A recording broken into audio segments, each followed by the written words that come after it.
और इसी पर ज़्यादा बातचीत की प्रवक्ता शुभेंदु अवस्थी जी हमारे साथ लाइव जुड़ गए हैं। शुभेंदु जी, बहुत स्वागत है आपका पंजाब केसरी में। जी रिद्धि, कैसे हैं आप? शुभेंदु जी, आपको हमारी आवाज आवाज हमारी मिल आवाज रही आ है? रही है आपको? सर, जीत की अग्रिम बधाई आपको। बहुत बहुत धन्यवाद आपको, और आपको भी बधाई हो। बहुत सारे लोग पिछले 2 4 10 दिन से कह रहे थे कि भाई ये ऐसा ऐसा चैनल वाले एग्जिट पोल बता रहे हैं, तो हमने कहा था कि भाई रुक जाओ, थोड़े दिनों बाद आप ही यही कहोगे कि कहीं ना कहीं ईवीएम में गड़बड़ है। और आज जब आपने देखा कि आपका चैनल भी दिखा रहा है 51 सीटें लाकर हम हरियाणा में तीसरी बार सरकार बना रहे हैं। जब तीसरी बार सरकार बनती है तो लोगों का कहना है एंटी इनकम्बेंसीज रहती हैं, बट आप देखिए ये प्रो इनकम्बेंसी है। हमारी पिछली बार की सीटों से भी ज़्यादा सीटें आई हैं। जी इसलिए मोदी जी का जो विचार है, और सबका साथ सबका विकास, और जो हिंदुओं को बांटने की इनकी पूरी तरकीब थी, जो कांग्रेस और हमारे विपक्ष के लोग थे वो चाह रहे थे कि हिंदुओं को भी बांट दिया जाए चुनाव जीतने के लिए, वो फेल हुई है। भारत जी। जीता है, और भारत राष्ट्र आगे बढ़ेगा। जिस विचारधारा को लेके मोदी जी ने, अमित शाह जी ने, नड्डा जी ने और राजनाथ सिंह जी ने इस देश को आगे बढ़ाने की बात करी है, मेरा मानना है हरियाणा की प्रगति को अब कोई नहीं रोक पाएगा। अब हम डबल इंजन की जी, सरकार, तीसरी बार सरकार रिद्धि जी बनाकर, और हरियाणा का लेकिन विकास करें। अवस्थी जी, कौन सा जादू है? देखिए ना, मध्य प्रदेश में भी एकदम ऐसा कांग्रेस पार्टी ओवर कॉन्फिडेंस में थी कि हम तो जीत ही रहे हैं, और खुद प्रधानमंत्री नरेंद्र मोदी ने भी इसका हरियाणा में जिक्र किया कि कांग्रेस पार्टी ओवर कॉन्फिडेंस में रहती है। देखिएगा, मध्य प्रदेश जैसे ही हालत हरियाणा में भी कांग्रेस पार्टी की होगी। वही देखिए, हम लोग जमीनी स्तर पे के कार्यकर्ता हैं। संघ और भाजपा के लोग जमीन पे काम करने वाले लोग हैं, और हमको जो वहाँ की स्थितियाँ थी वो मालूम थी कि लोग कितना भी इस समुदाय को, हिंदू समाज के लोगों को बांटने की कोशिश करेंगे जातियों के आधार पर। कोई कह रहा था कि हम किसानों को बांट लेंगे, कोई कह रहा था हम जाट वोट अलग कर लेंगे, कोई कह रहा था ब्राह्मण और भरद्वाज को अलग कर देंगे, कोई बनियाबाद को लेके बात कर रहा था। पर हम जी, राष्ट्रवाद की बात कर रहे थे कि ये पूरा राष्ट्र है। इस देश के अंदर कोई भी व्यक्ति किसी भी धर्म का, जाति का हो, और यदि वो इस देश को अपना देश मानता है तो उसके वो भारत का वासी है, और उसके साथ आगे देश को ले जाना चाहिए। इस जी, विचारधारा से हम जुड़े हुए थे।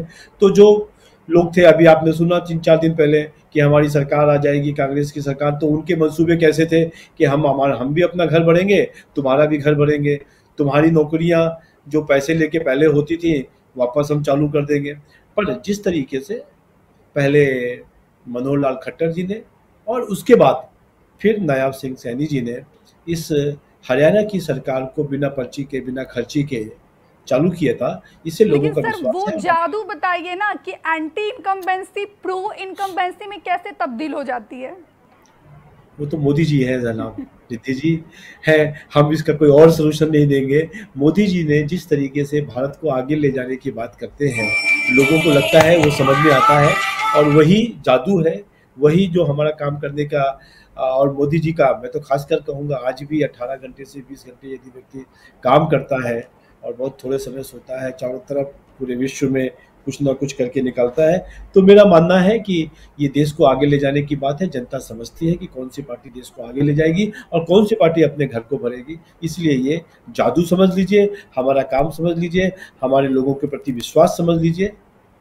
और एक और चीज़ कहूँगा रिद्धि जी, ये जो जी, एक बड़ा नैरेटिव डेवलप किया गया हरियाणा में कि बहुत आंधी आ गई है कांग्रेस की, वो आपने देखा कि आंधी भी नहीं थी, हवा भी नहीं थी, आंधी तो छोड़ दीजिए।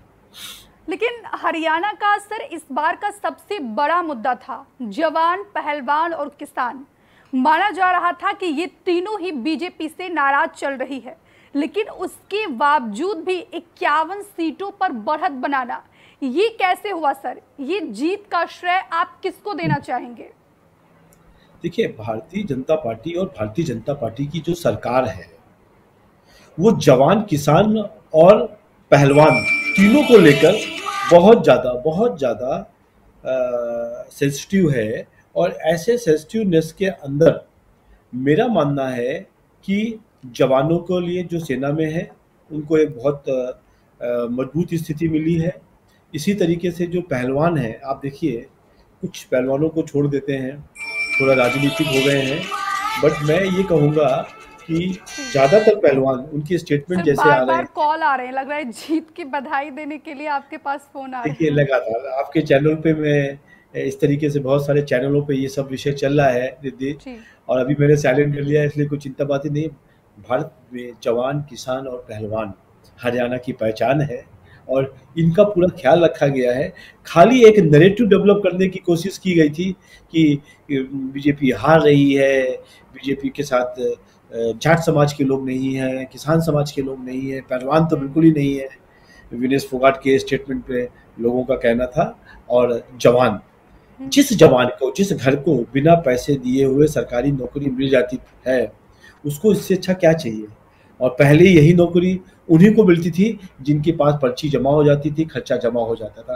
तो लोगों ने ये देखा कि गांव में कितने लोगों को बिना कोई पर्चे के, उनको यदि सरकारी नौकरी मिल रही है, उनका विकास हो रहा है। लेकिन तो सर वो आप यहाँ बड़ा, पर रोजगार की बात कर रहे हैं, ये तो सच्चाई है ना सर कि पूरे देश में सबसे ज्यादा अगर बेरोजगारी कहीं है तो वो हरियाणा में है। देखिए मैं पहले भी ये कह रहा हूँ कि पूरे देश में यदि कहीं बेरोजगारी होगी तो हरियाणा में होगी, पर हरियाणा में पहले भी थी ये स्थिति। पर उस समय पर पैसे लेकर जो ऊपर के नेता थे, वो अपने रिश्तेदारों को या जिनसे पैसे आ गए वो करके और फिर उनको जॉब दे दिया करते थे, जिसको हम लोग पर्ची और खर्ची कहते हैं।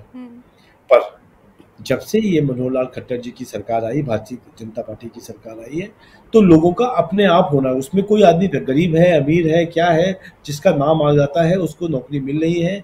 इस बात का विश्वास हुआ कि नौकरियां तो उतनी ही हैं या कुछ बढ़ी होंगी, पर अब जो उनका अपॉइंटमेंट हो रहा है वो ईमानदारी से हो रहा है। इस बात का जो विश्वास जनता के बीच में आया, गाँव के बीच में आया, लोगों के बीच में आया, उसने भारतीय जनता पार्टी को के अंदर सरकार दोबारा तिबारा बनाने के लिए अपना विश्वास दिया है, वोट दिया है। सर ये जीत का श्रेय आप किसे देना चाहेंगे, क्योंकि मध्य प्रदेश, राजस्थान, छत्तीसगढ़, जब यहाँ पर तीनों ही राज्यों में विधानसभा चुनाव हो रहा था तो उस समय सीएम फेस डिक्लेयर नहीं किया गया था और प्रधानमंत्री हर चुनावी रैली में कहते थे कि आप कमल निशान को वोट दीजिए। और यहाँ पर अगर हरियाणा की बात की जाए तो हरियाणा में सीएम फेस पहले ही डिक्लेयर कर दिया गया बीजेपी के द्वारा कि सीएम नायाब सिंह सैनी के नेतृत्व में चुनाव लड़ी जाएगी। अब आप वहां पर चुनाव जीत रहे हैं, तो ये जीत का श्रेय प्रधानमंत्री नरेंद्र मोदी को या फिर नायाब सिंह सैनी को दीजिएगा आप? दोनों नहीं हो सकते क्या रिद्धि जी? देखो, मोदी जी का तो बहुत बड़ा नाम है और मोदी जी के नाम पर ही नायाब सिंह जी ने भी चुनाव लड़ा, पर नायाब सिंह जी का भी बहुत अच्छा काम था, उसने बोला। और उससे ज़्यादा मोदी जी और नायाब सिंह जी के से ज़्यादा भी मैं कहूँगा कि जो ज़मीनी स्तर पे कार्यकर्ता जुड़ा हुआ था, जो मोदी जी से जुड़ा था, नायाब सिंह जी से जुड़ा था, संघ से जुड़ा था, संगठन से जुड़ा था, उसने बड़ी गली-गली जाके लोगों के साथ बात करी है, विश्वास रखा है। तो मेरे को लगता है ये सबकी जीत है, पूरी पार्टी की जीत होती है, कोई एक व्यक्ति नहीं जिता सकता। हाँ, उनकी लीडरशिप में हम लोग चलते हैं, मोदी जी की लीडरशिप में हम चले, हम नायाब सिंह सैनी जी की लीडरशिप में चले, पर जीत जो होती है वो एक टीम वर्क की होती है। इसलिए किसी एक को जीत कहना है वो अच्छी बात नहीं है, और वो हार के लिए भी किसी एक को जिम्मेदार ठहराना वो भी ठीक है। यहाँ पर बात की जाए तो सर हरियाणा की जनता ने तीसरी बार यहाँ पर फिर से आप पर विश्वास जताया है। आपने सारे रिकॉर्ड को तोड़ दिया हरियाणा में। आपकी पार्टी ने 7 गारंटी दी है, जिसमें है कि महिलाओं को 2100 रुपए दिए जाएंगे, 500 रुपए में सिलेंडर दिया जाएगा। तो हरियाणा के विकास के लिए आपका सबसे पहला कदम क्या होगा? देखिए, जो महिला विकास का बात कर रहे हैं हम लोग, महिलाओं के लिए विकास की बात कर रहे हैं, और सिलेंडर भी घर परिवार से जुड़ा है, महिलाओं से जुड़ा हुआ, दोनों विषय बहुत इंपॉर्टेंट है। सबसे प्रायोरिटी पर यही दोनों विषय रहेंगे। पर जो सातों टॉपिक हमने जो दिए हैं, जिसमें हमने एजुकेशन दिया है, हमने नौकरियों की बात करी है, उसको हम प्रायोरिटी पे रख के सातों विषय जो हमने जनता के बीच में जाकर, जिसको कांग्रेस कह रहा था कि हमारी कॉपी कर ली है, तो हमारा तो वही विचार है और उन्हीं विचारों को हम परिलक्षित करेंगे। और दूसरा, आपने एक अभी प्रश्न पूछा कि वहाँ पे मध्य प्रदेश, राजस्थान, छत्तीसगढ़ में कोई नाम के साथ आपने चुनाव नहीं लड़ा, पर यहाँ पर आपने नाम के साथ चुनाव लड़ा है। ये अलग अलग जगहों का चुनाव की हमारी स्ट्रेटजी हो सकती है। कई बार हम चुनाव में किसी का नाम नहीं लेते हैं और कई बार हमको चुनाव में नाम लेना पड़ता है। तो दोनों स्थितियाँ हमारी पार्टी की अपनी स्ट्रेटजी है और वो स्ट्रेटजी ठीक है, क्योंकि जैसा रिजल्ट दिखा रहे हैं आप, उस हिसाब से वो स्ट्रेटजी ठीक रही है। तो हरियाणा में हम जीते हैं और आपको भी हम मिठाई खिलाएंगे, आप जरूर।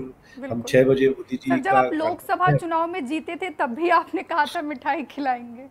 मैं इंतजार देखो रिद्धि, करूंगी आपके हम मिठाई का। रिद्धि सुनो, रिद्धि, ब्राह्मण आदमी और मीठा खाने का शौक रखते हैं, बिल्कुल ठीक है।